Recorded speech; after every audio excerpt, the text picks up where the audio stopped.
Hello guys, welcome to Indian affairs. I hope कि आपका आज का दिन शानदार हो और लाइफ में आपके जो भी गोल्स और टारगेट हैं आप उनको सक्सेसफुली अचीव करें। बढ़ते हैं पिछले 24 घंटों की सबसे इंपॉर्टेंट टॉप 10 अपडेट की तरफ। आज की सबसे बड़ी और पहली अपडेट आ रही है भारत और अजरबैजान को लेकर। अजरबैजान ने प्रधानमंत्री मोदी जी को तो तीसरे टर्म के लिए बधाई संदेश तो नहीं दिया, लेकिन अपने यहाँ पर एक बहुत ही बड़े इवेंट में हिस्सा लेने के लिए इन्विटेशन भेजा है, यानी कि आमंत्रित किया है। United Nations Framework Convention on Climate Change हर साल क्लाइमेट चेंज को लेकर एक समिट करवाता है, जिसको दुनिया के अलग अलग देशों में होस्ट किया जाता है। पिछले साल का COP28 समिट हुआ था यूनाइटेड अरब एमिरेट्स यानी कि UAE में, और अगले साल का COP30 समिट होगा ब्राजील में, और इस साल का COP29 समिट अजरबैजान होस्ट कर रहा है, जो कि इस साल नवंबर में अजरबैजान की राजधानी बाकू में होगा।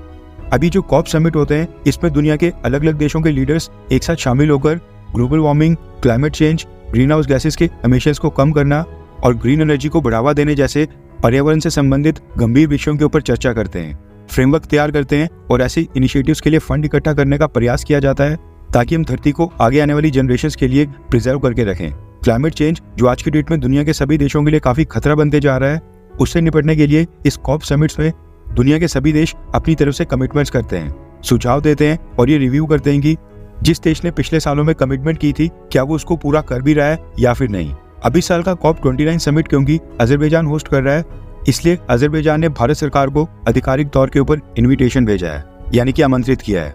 इस साल का COP29 समिट 11 से 22 नवंबर तक चलेगा, और ये देखना इंटरेस्टिंग होगा कि क्या हमारे प्रधानमंत्री मोदी जी खुद ही अजरबैजान जाते हैं या फिर भारत अपने विदेश मंत्री या फिर किसी और ऑफिशियल्स को भेजता है। अब ऐसा मैं इसलिए कह रहा हूँ क्योंकि अजरबैजान और भारत के रिश्ते भी कुछ खास ऑन ट्रैक नहीं चल रहे हैं।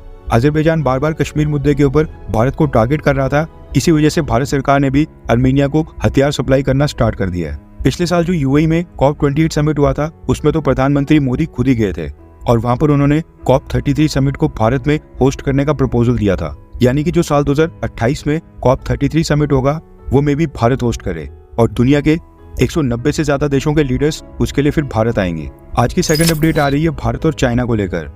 भारतीय और चाइनीज सेना के बीच जो गलवान घाटी का इंसिडेंट हुआ था, जिसमें हमारे कई सारे जवान शहीद हो गए थे, पिछले कल 15 जून को उस घटना को 4 साल पूरे हो गए। साल 2020 में 15 से 16 जून की रात को ही दोनों देशों की सेनाओं के ट्रूप्स के बीच हैंड टू हैंड कॉम्बैट हुआ था। रात के अंधेरे में क्लैशेस हुए थे, जिसमें हमारे 20 जवानों ने देश के लिए सर्वोच्च बलिदान दिया था और वीर गति को प्राप्त हुए थे। और आज के दिन उन सबकी याद में भारतीय सेना में कई सारे कार्यक्रम का आयोजन किया जाता है। आज की थर्ड अपडेट आ रही है भारत और अमेरिका को लेकर। अमेरिका से एक डेटा सामने निकल कर आ रहा है, जिसके मुताबिक अमेरिका में आज की डेट में वहां पर जितने भी इमिग्रेंट डॉक्टर्स हैं, उनमें से 22% डॉक्टर्स भारत की नेशनलिटीज के हैं, यानी कि भारत से हैं, और इनकी संख्या है 59,000 से भी ज्यादा। इसी के साथ इमिग्रेंट नर्सेस की बात करें तो उसमें भी सबसे ज्यादा संख्या भारतीय नर्सेस की है, लगभग 26%, जो कि 1,41,000 बनता है। ऐसे में अगर आज की डेट में ये सारे भारत के नर्सेस और डॉक्टर्स अमेरिका से भारत वापस आ जाएं, तो अमेरिका का मेडिकल सिस्टम वहां पर बुरी तरह से प्रभावित हो सकता है।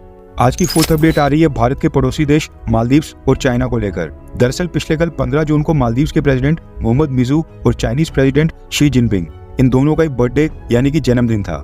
इसी के चलते चाइनीज प्रेसिडेंट शी जिनपिंग ने मोहम्मद मिजू को जन्मदिन की बधाई देने के लिए एक पर्सनल लेटर भेजा। एंड खास बात ये रहेगी, शी जिनपिंग के उस लेटर को मालदीव्स में चाइनीज एम्बेसडर वांग लिक्शिन ने खुद ही मोहम्मद मिजू के ऑफिशियल रेजिडेंस जाकर वहां पर डिलीवर किया। इसके साथ ही चाइना ने मालदीव से पूछा है कि उसको जिस भी एरिया में असिस्टेंस चाहिए, चाइना वो सारी मदद प्रोवाइड करने के लिए पूरी तरह से तैयार है। अब एक तरफ भारत में प्रधानमंत्री मोदी जी ने लगातार तीसरी बार चुनाव जीतकर प्रधानमंत्री पद की शपथ ली है। उसके लिए शी जिनपिंग ने प्रधानमंत्री मोदी को बधाई नहीं दी, लेकिन एक ऐसा देश जहाँ पर प्रो चाइना लीडर आए हुए अभी 6 महीने भी नहीं हुए हैं, चाइनीज प्रेसिडेंट शी जिनपिंग उसके लिए पर्सनल टच के साथ लेटर भेज रहा है। ये होती है इंटरनेशनल डिप्लोमेसी, और यहाँ से पता चलता है कि मालदीव्स आज की डेट में भारत और चाइना दोनों ही देशों के लिए स्ट्रेटेजिक रूप से कितना इंपॉर्टेंट है।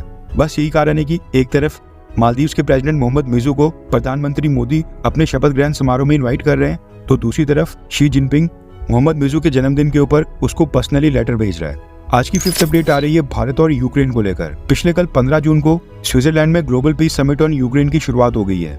यूक्रेन और स्विट्जरलैंड दोनों देशों के प्रेसिडेंट ने इस इवेंट को इनॉग्रेट किया, जिसके बाद वन बाय वन कई सारे लीडर्स ने यहाँ पर आकर स्पीच दी।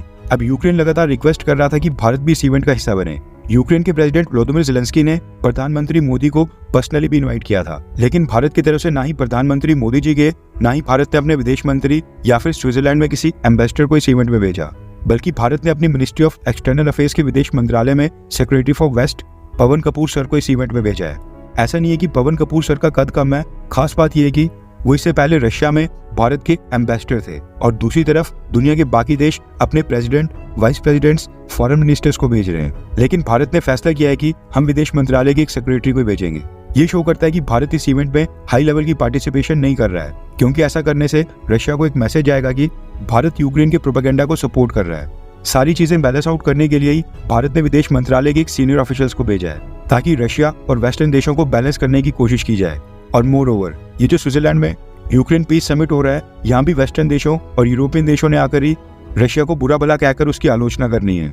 उसके बाद ये लीडर्स मस्त बुफे को एंजॉय करके अपने अपने घर वापस चले जाएंगे, क्योंकि अगर यूक्रेन का सच में पीस और शांति का मोटिव होता तो वो रशिया को इसमें जरूर इन्वाइट करता। जिस देश के साथ वो युद्ध लड़ रहा है, पीस समिट में अगर वही देश नहीं होगा तो पीस फॉर्मूला कहाँ से निकल आएगा। साउथ एशिया में पाकिस्तान, नेपाल, भूटान, बांग्लादेश, श्रीलंका, मालदीव्स, म्यांमार, इनमें से किसी भी देश ने इस पीस समिट में हिस्सा नहीं लिया।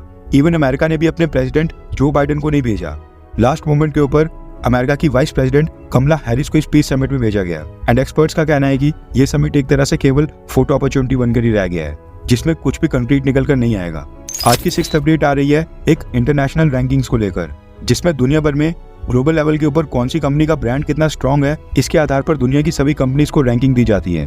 टॉप 100 में भारत की केवल 4 कंपनीज हैं। 46th रैंक के ऊपर टाटा कंसल्टेंसी सर्विसेज यानी कि TCS, 47th पोजीशन के ऊपर HDFC बैंक, उसके बाद 73rd पोजीशन के ऊपर एयरटेल कंपनी और फिर 74th पोजीशन के ऊपर इन्फोसिस। अब इस लिस्ट में टॉप 5 कंपनीज की बात करें तो नंबर 1 के ऊपर है एप्पल, उसके बाद माइक्रोसॉफ्ट, उसके बाद फिर 3rd के ऊपर गूगल, उसके बाद 4th के ऊपर अमेजॉन और 5th के ऊपर है सैमसंग। आज की 7th अपडेट आ रही है भारत और रशिया को लेकर। आपको याद होगा अभी कुछ ही हफ्ते पहले हमने आपको बताया था कि भारत और रशिया जो एक जॉइंट वेंचर के तहत AK-203 राइफल्स भारत में मैन्युफैक्चर कर रहे थे, उसकी भारतीय सेना को डिलीवरी स्टार्ट हो गई है। 27,000 AK-203 राइफल्स भारतीय सेना को डिलीवर कर दी गई हैं और 8,000 राइफल्स अगले 2 हफ्ते में डिलीवर होनी है। ये जो made in India AK-203 rifles हैं, इसको लेकर खबर आ रही है कि इनमें इंडिजीनियस कंटेंट केवल 25% तक ही है। यानी कि इन राइफल्स की मैन्युफैक्चर करने के लिए जो मटेरियल्स और कंपोनेंट्स यूज हो रहे हैं, उसमें से केवल 25% हम लोकली भारत से सोर्स कर रहे हैं और बाकी का 75% रशिया से। इसी को लेकर अब भारत ने टारगेट रखा है कि अगले 2 साल में इस इंडिजीनियस कंटेंट की मात्रा 25% से बढ़ाकर 70% तक कर दी जाए, यानी 70% का हमने टारगेट रखा है।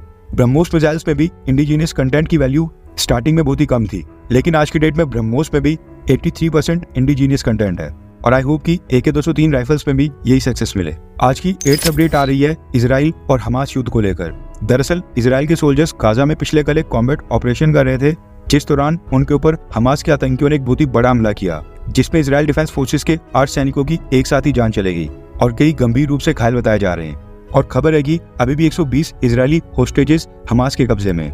आज की 9th अपडेट आ रही है जम्मू कश्मीर से। रिसेंटली जो जम्मू कश्मीर के रियासी में एक बस के ऊपर आतंकी हमला हुआ था, उस केस में अब सेना और पुलिस ने 50 लोगों को डिटेन किया है और उनसे पूछताछ हो रही है। सिक्योरिटी फोर्सेस को शक है कि आतंकियों को लोकल सपोर्ट हासिल है और जिन एरियाज को पिन पॉइंट किया गया है, वहां से लोगों को डिटेन करके उनसे पूछताछ हो रही है। इसके अलावा जम्मू कश्मीर पुलिस ने एक स्केच जारी किया है और आतंकियों की इन्फॉर्मेशन देने वाले को 20 लाख का कैश रिवॉर्ड भी देने की घोषणा कर दी है। एक्सपर्ट्स का मानना है कि लोकल सपोर्ट के कारण ही ये आतंकी इतने लंबे समय से जंगलों में सर्वाइव कर पा रहे हैं। वैसे आपको क्या लगता है कि क्या लोकल सपोर्ट की थ्योरी सही है, हाँ या फिर ना? नीचे कमेंट करके अपनी राय जरूर बताएं। आज की 10th अपडेट आ रही है भारत के इंपोर्ट्स और एक्सपोर्ट को लेकर।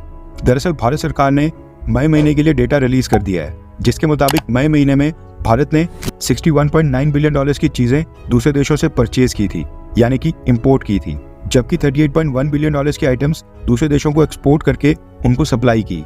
ट्रेड डेफिसिट यानी जो हमें व्यापार घाटा हुआ वो था $23.7 बिलियन का। आज के लिए बस इतना ही। जय हिंद, वंदे मातरम।